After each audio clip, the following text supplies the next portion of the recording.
Olá pessoal, nessa aula vou falar um pouquinho sobre o restante do tema que ficou faltando, relacionado a circuitos, do tipo LC e circuitos RLC. Antes de começar, na última aula eu tinha comentado, sobre circuitos individuais do tipo somente formado, ou por um indutor, né, junto com um gerador de corrente alternada, ou então ainda um circuito formado por um capacitor junto também com um gerador de corrente alternada, tá? Bom, então a gente tinha descrito, como que aparece a reatância aqui nesses sistemas, como a gente descreve esse circuito, com elementos individuais, e aí faltou falar somente sobre energia, né? Como que a gente olha a energia desse sistema? Bom, para olhar a energia, a gente pode olhar para potência, né? Lembrando que potência é energia sobre o tempo. Tá, então aqui para a gente normalmente em circuitos, a gente olha mais dentro do contexto de potência, medir a potência de um circuito, de uma determinada região, de um elemento assim por diante. Tá? A potência, que está sendo entregue aqui nesses circuitos, tá? Ela pode ser escrita como o produto, da queda de tensão no elemento, tá? Vamos supor aqui, para o indutor, a queda de tensão no elemento vezes a corrente que passa por esse circuito. Tá? A gente tinha visto, que a corrente, por exemplo, ainda que, no meu circuito somente com indutor, a corrente eu poderia escrevê-la, como um produto, como sendo uma corrente de pico vezes aqui uma função seno qualquer, tá? Ômega t mais uma fase aí, né? Ou, de forma um pouco mais simples, vai ser uma corrente de pico seno de ômega t, tá? E a queda de tensão no indutor, ela fica, defasada de 90 graus em relação à corrente, né?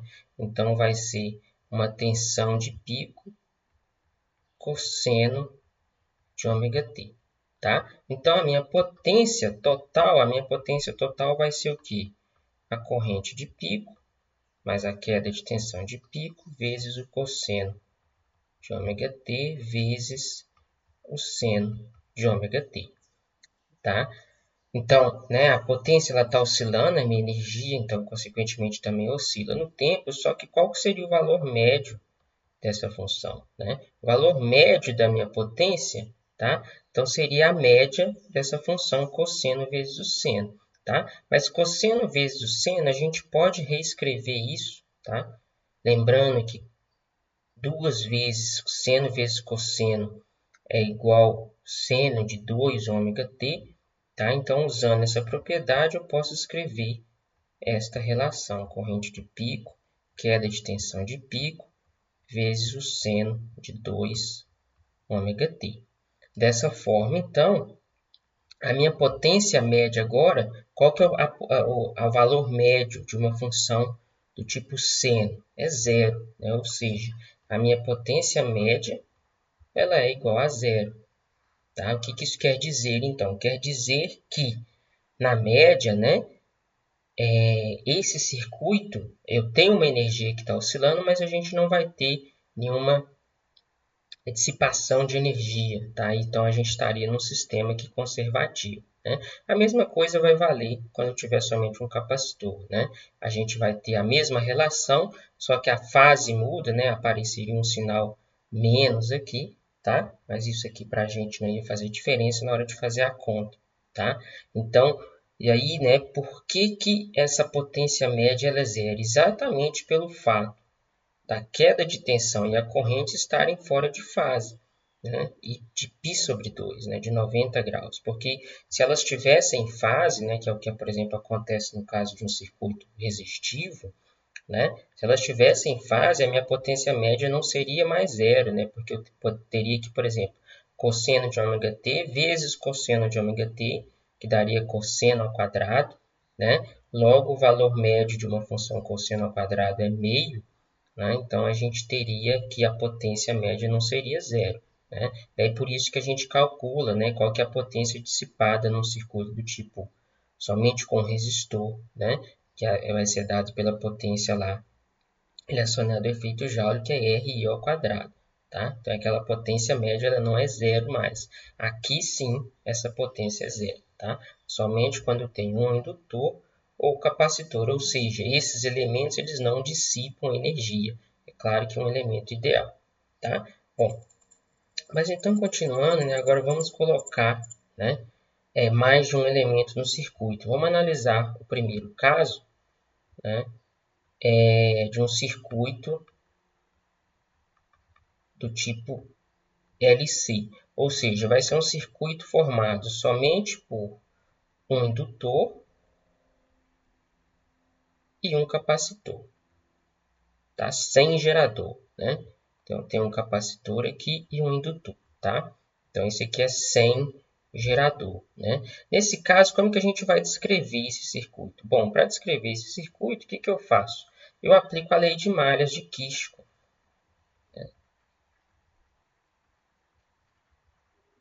Então, quem não lembra, né? Lembrar como que a gente aplica essas leis, né? Então, a lei de malhas diz que se eu tenho aqui, né, um circuito fechado em um determinado nó, né? A soma das quedas de tensão em todos os elementos tem que ser igual a zero, né? A queda de tensão em determinado nó é zero em uma malha fechada, né? Ou seja, a queda de tensão no indutor mais a queda de tensão no capacitor tem que ser igual a zero, tá? Mas qual que é a queda de tensão no meu indutor? A queda de tensão no indutor é L vezes DI dt, e a queda de tensão no capacitor é carga sobre capacitância, é igual a zero. Aqui a gente tem dois passos, né, que vocês podem fazer.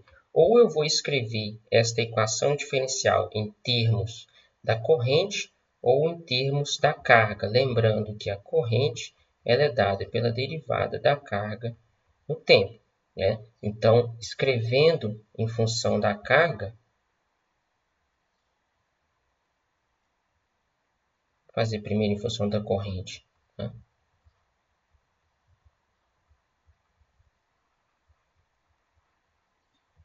Aqui tanto faz, viu? Se vocês querem trabalhar com a expressão em termos de corrente ou de carga, tá? Por isso que a gente trabalha aqui com os dois, né? Então, nesse caso, eu tenho aqui a minha expressão, né? Eu vou substituir, para me substituir essa carga por corrente, o que que eu faço? Vou derivar toda esta equação, tá? Em termos de delta tempo, né? Então, eu vou aplicar uma outra derivada aqui, né? Em relação ao tempo, ou seja, vai ficar L d de dt di dt mais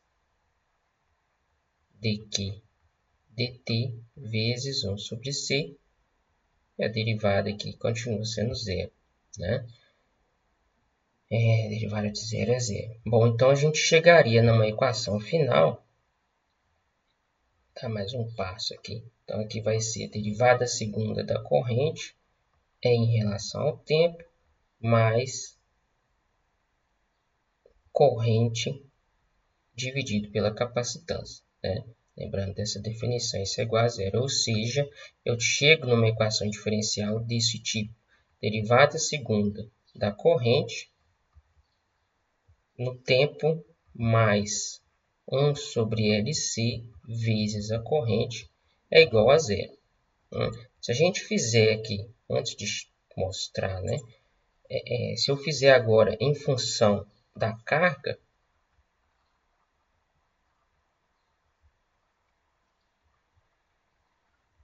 que eu faço, né? Eu vou, então, escrever, substituir aqui a definição de corrente nesse primeiro termo, tá?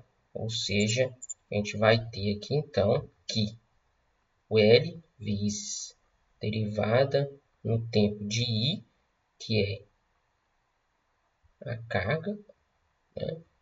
Mais 1 sobre C vezes a carga é igual a zero.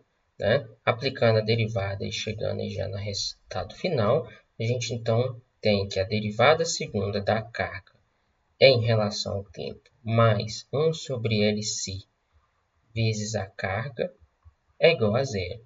Tá? Então, a gente chega em duas equações diferenciais aqui, né? Ou em relação à corrente ou em relação à carga, que tem um formato muito parecido. Né? E qual que é esse formato? Se a gente lembrar, né, qual que era a nossa solução no nosso MHS, né, num oscilador harmônico simples, a gente tinha, né, por exemplo, no sistema massa-mola, a gente tinha que o sistema massa-mola, eu tinha, por exemplo, uma equação aqui, né, mais K sobre Mx é igual a zero. Né? Aí a gente sabia dessa solução, né, que eu tinha uma solução, por exemplo, desse tipo. E aí eu tinha também a frequência natural angular de oscilação, que era a raiz de K sobre M. Né?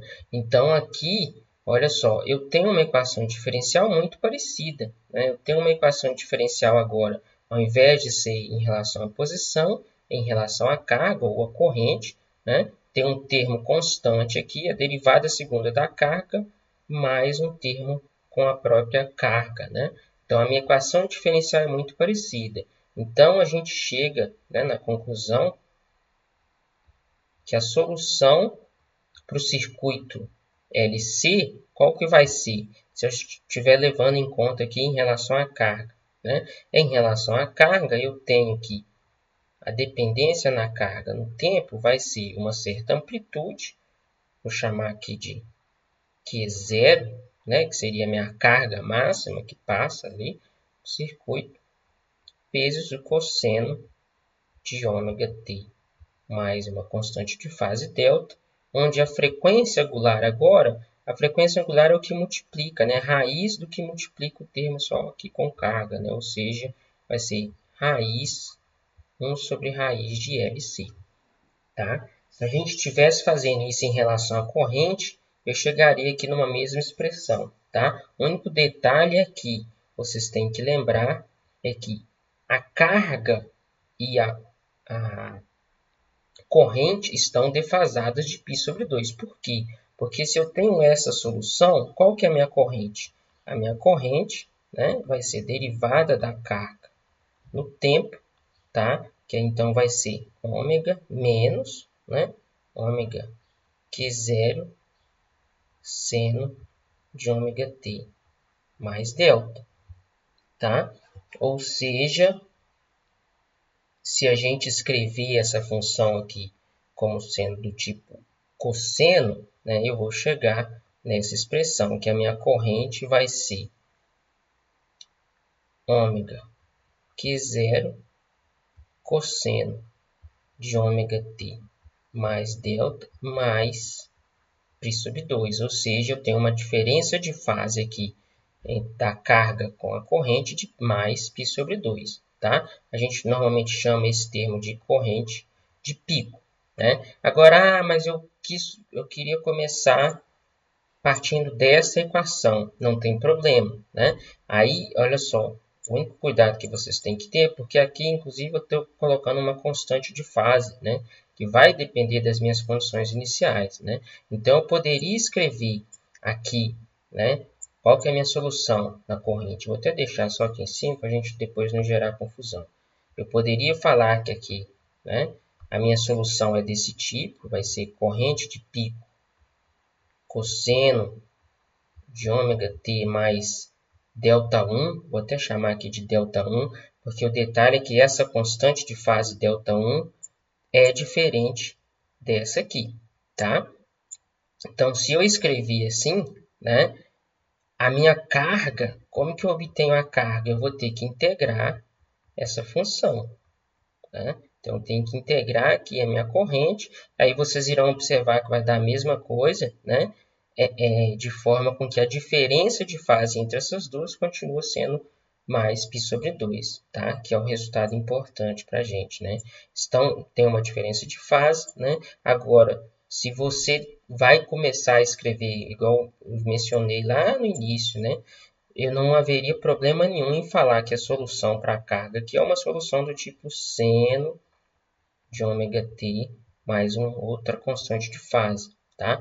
Porque isso aqui, né, é o que vai definir se é um seno, se é cosseno, ou qual que é o valor desse delta, né? Que seria a forma mais correta, né? Quanto que vale esse delta? Vai depender das minhas condições iniciais, tá?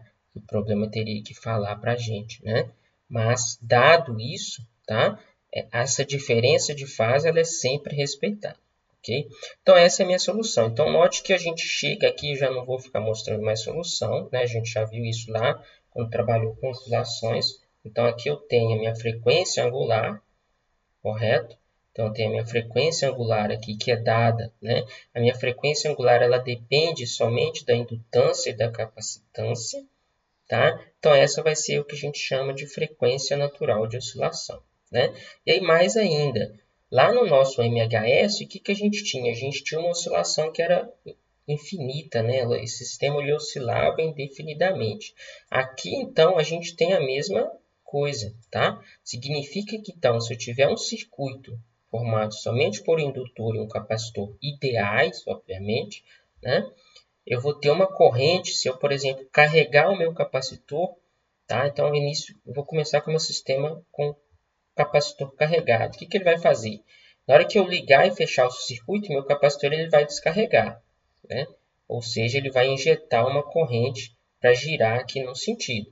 Só que na hora que ele passa uma corrente aqui nesse sentido, o que, que o meu indutor faz? O meu indutor tende a gerar uma corrente contrária, né? Então, ele vai gerar uma corrente contrária, ou seja, ele vai gerar uma corrente circulando no sentido contrário aqui e vai carregar novamente o capacitor. Carrega o capacitor, faz circular aqui, né? Faz passar para o indutor gera uma corrente contrária, ou seja, eu vou ficar com uma corrente oscilando aqui indefinidamente, né? Então, eu vou ter uma corrente alternada, né? Que vai estar oscilando indefinidamente, tá?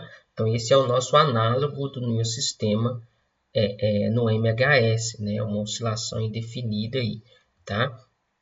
Infinita, né? Que vai acontecer porque, igual a gente viu, se eu tenho dois sistemas ideais, a gente viu que tanto o indutor quanto o capacitor não dissipam energia, né? Então, o mais correto é realmente pensar, né, que essa energia vai estar aqui sempre oscilando, tá? É claro, né, que no caso real, né, eu vou ter uma resistência interna aqui, tá, que passa para o nosso próximo passo, né, que seria, por exemplo, um circuito do tipo RLC, tá? Então, o que, que acontece quando eu tenho um circuito agora RLC? Então, lembra, né? O indutor e o capacitor não dissipam energia, tá? Agora, a minha resistência, a gente já tinha visto que dissipava energia por efeito Joule, ela aquece, tá? Então, agora a gente vai ter uma diferença em relação ao circuito LC, tá? Se eu tenho uma dissipação de energia, né? Qual que era o análogo do nosso oscilador mecânico, né? No nosso sistema mecânico, quando eu tinha um atrito, né? A minha oscilação ela ia ser amortecida, tá? Então, no meu circuito RLC, ainda sem gerador, tá? A gente vai ter o análogo de um oscilador amortecido, né? Mas vamos ver aí como que isso aparece. Então, no meu circuito RLC, eu vou ter aqui uma resistência, um indutor e um capacitor, ainda sem gerador, tá? A gente vai deixar para estudar o caso com o gerador de corrente alternada depois, né? Então, aqui, o que, que eu estou fazendo? Eu estou simplesmente carregando o meu capacitor, por exemplo, né? E ligando esse circuito e vendo como que a corrente aqui dentro passa a se comportar, tá? Bom, aqui eu vou aplicar a mesma coisa. Então, eu começo aplicando a lei de malhas.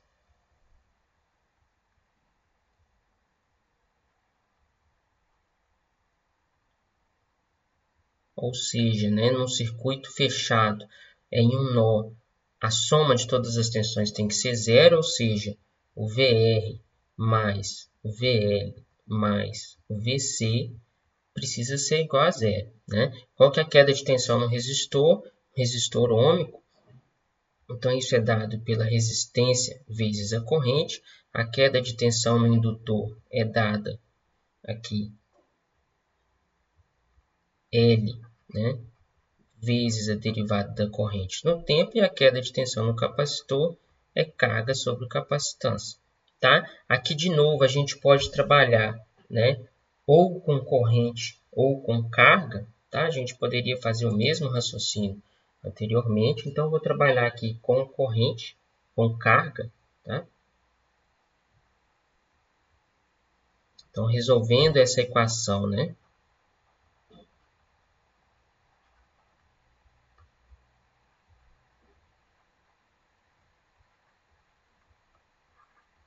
para a carga, então eu vou substituir todas as correntes aqui por carga. Né? Então, eu vou ter uma equação desse tipo. Vai ser R dQ dt mais dI dt. A gente já viu que dá uma derivada segunda em relação à carga, mais a carga sobre C, que não vai mexer. Então, reescrevendo essa equação, né, reorganizando os termos aqui, tá? Eu vou ter uma equação aqui desse tipo, né? Mais R sobre L. Basicamente, né, eu estou passando aqui, dividindo tudo por L, tá? Nessa equação. Então, vai dar R sobre L dQ dt mais carga dividido por LC é igual a zero. Né? Lembra novamente, no nosso oscilador amortecido, o que eu tinha? Né? No oscilador mecânico.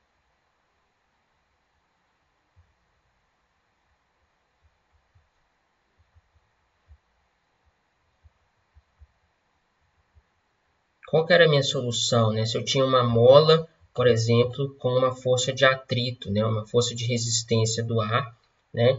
Cuja resistência ela era dependente, né? Proporcional à velocidade, ou seja, era proporcional a um termo de derivada primeira.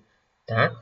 Aqui, note que eu tenho um termo de derivada primeira. Tá? Só que agora, em vez de em relação à posição, é em relação à carga.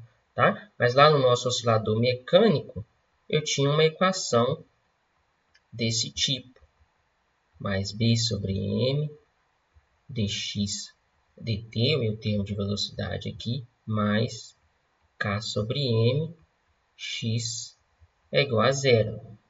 Né? Então, aqui eu continuo com a minha frequência, que a gente vai passar a chamar de frequência natural de oscilação, que não é necessariamente a frequência de oscilação do sistema, mas sim a frequência com que esse sistema ele gostaria de oscilar. Tá? Então, de novo, mas não é a frequência que ele está oscilando. Tá?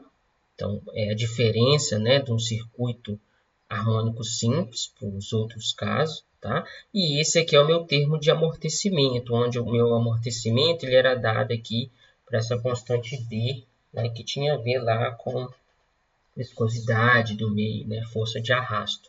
Aqui, o meu amortecimento ele vai ser dado exatamente dependência com a resistência, que é o meu termo que dissipa energia no sistema, é o único.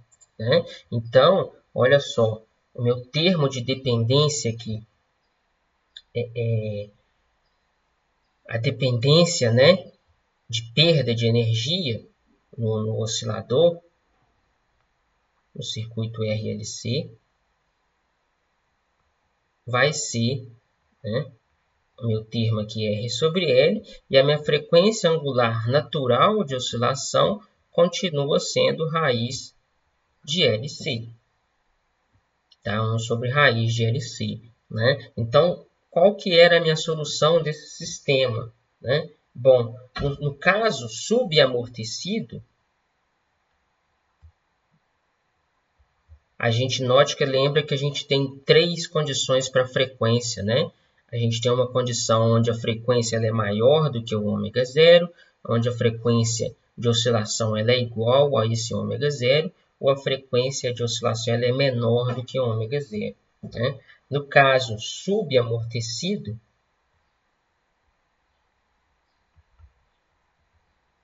qual que era a nossa solução? A gente tinha uma oscilação né, o meu sistema ele começava oscilando, mas ele parava depois de um tempo, né?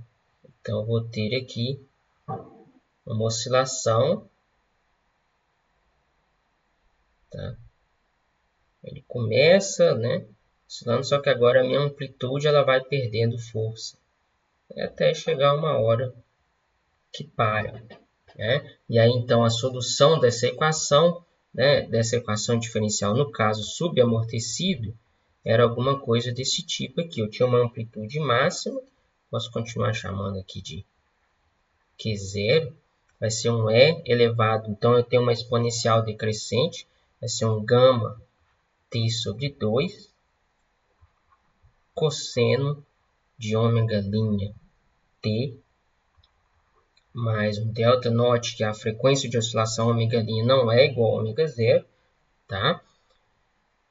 Mas onde o gama, né, é o R sobre L, ok? Então, esse seria o nosso amortecimento subamortecido, tá? Nos outros casos, né, então a gente, no caso geral, a gente tem, então, três condições, tá? As nossas três condições, então, seriam essas aqui. Então, tem o caso subamortecido,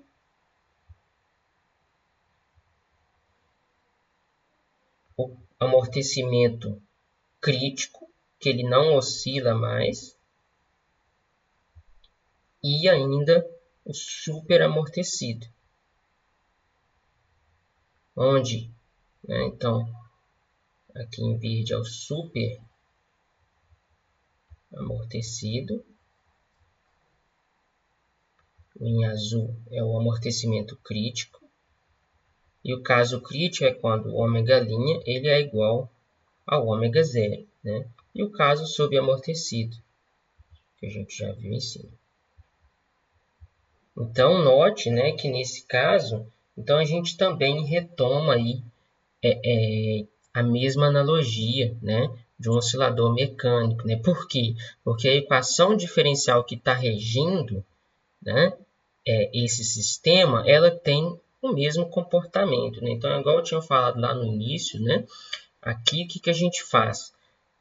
Apesar de eu estar trabalhando com variáveis diferentes, a minha equação diferencial ela tem o mesmo formato, né? Uma equação diferencial de segunda ordem, homogênea, linear, tá? Cuja solução ela vai ser muito parecida. Então, a física, né, também tem que ser parecida, tá?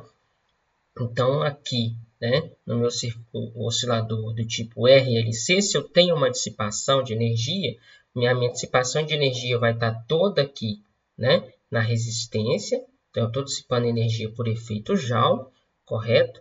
E, mais ainda, né, se eu tenho um capacitor carregado, tá, eu posso injetar aqui uma corrente nesse circuito, tá, que ela vai oscilar ou não, ela pode simplesmente decair a zero, né? Dependendo aí da frequência, né? E aí a frequência, note que a frequência vai depender desses valores, tá? Então, se eu quiser ajustar, né? Se eu quiser ter um circuito, né? Para, por exemplo, amortecer uma corrente, por exemplo, então eu vou ajustar esses valores aqui dos meus elementos, tá? Para simplesmente criar uma oscilação, só que ela vai indo a zero, ou então posso fazer um circuito que, dependendo desses valores, ele simplesmente joga uma corrente aqui que tende a zero sem oscilar, tá?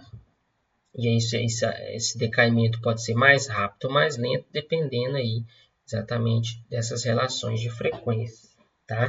Então, é assim que a gente pode construir, né, um elemento de circuito ou um dispositivo simplesmente controlando esses parâmetros, tá? A gente vai ver aí, né, nas próximas semanas de aula, né, o que acontece quando eu tenho agora um gerador aqui. O que acontece, né? Se eu tenho um gerador, o que vai aparecer nessa expressão? Vai aparecer agora, né?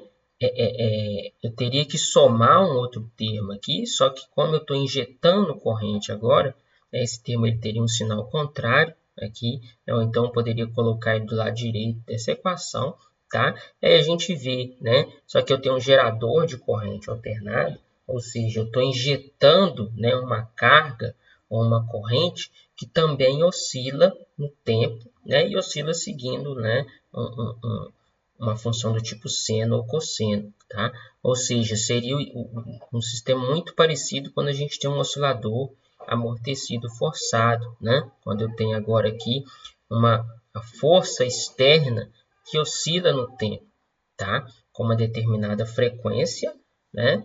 E uma amplitude, tá? Aqui vai ser a mesma coisa. Se eu colocar um gerador aqui, eu vou ter uma frequência de oscilação desse gerador, porque é uma corrente alternada, né? E aí a gente pode controlar aqui a corrente dentro desse circuito, né? Aí vai aparecer a ideia de ressonância, correto? Lembra que dependendo da frequência que você usa, né, você pode ter um aumento, né, da corrente ou da potência que passa, né, por esse circuito aqui, tá? Ou não, né? Se eu estiver fora da frequência natural de oscilação, eu vou tender a minimizar a potência, tá? Então, assim a gente, por exemplo, né, com o circuito RLC forçado, é que basicamente a gente consegue construir um aparelho receptor ou transmissor de rádio, né? Porque então, por exemplo, se eu quiser sintonizar uma rádio numa certa frequência, o que eu faço, né? Eu vou ter aqui, normalmente você pode ter um capacitor variável, onde você vai variando a frequência dele aqui, tá?